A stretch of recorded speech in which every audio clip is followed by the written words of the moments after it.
يا نفس إن لم تظفري لا تجزعي.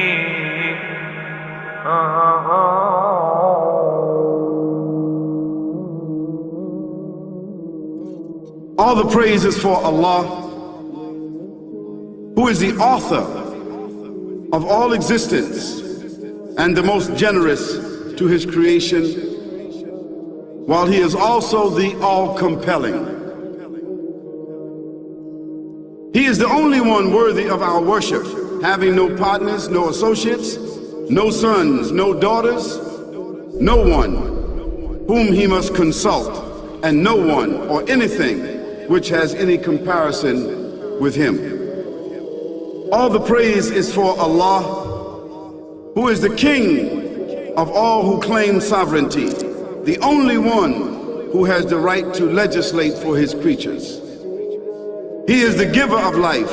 He is the causer of death, while death has no effect upon him, because he is the ever-living, the self-subsisting, the eternal and the only absolute.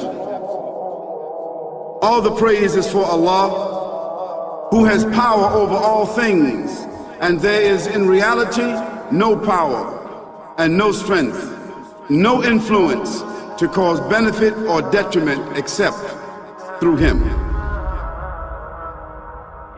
It is he who created this complex world, the seen and the unseen, the evident and the speculative, the earth and all that is on it and everything that is in it. It is he who sent his messengers and prophets, alayhimus salam, with the common message of strict monotheism, which simply means that there's absolutely no one worthy of worship, no one worthy of our obedience except the Almighty, the One, the Absolute, and who has no partners. I will tell you this, what you say you have come to know 40 years back, and what you call the Big Bang is already mentioned in the book which I read, the glorious Quran. It's mentioned 1400 years ago in Surah Anbiya, chapter number 21, verse number 30, which says, Avalam yaral lazina kafaru. Do not the unbelievers see anna samawati wal arda kanat ratkan fataqnahuma, that the heaven and the earth were joined together and we clove them asunder. What you're talking about, the Big Bang, I try and imagine compressing a spring. I push it closer and closer and closer together, so it's smaller and smaller and smaller, and I've stored a tremendous amount of energy in that spring, and when I let it go, it bursts out, it bursts out, it bursts out. Human being, regardless of who they are or where they are or what they do, will have this curiosity. They'll want to know, why am I here? How did I get here? And do I have a purpose, and if so, what is it? The only one who would really be able to answer that question would be the Creator himself. If there is a Creator, it would be up to him to tell us why we were created and what he expects from us and what this life is really about.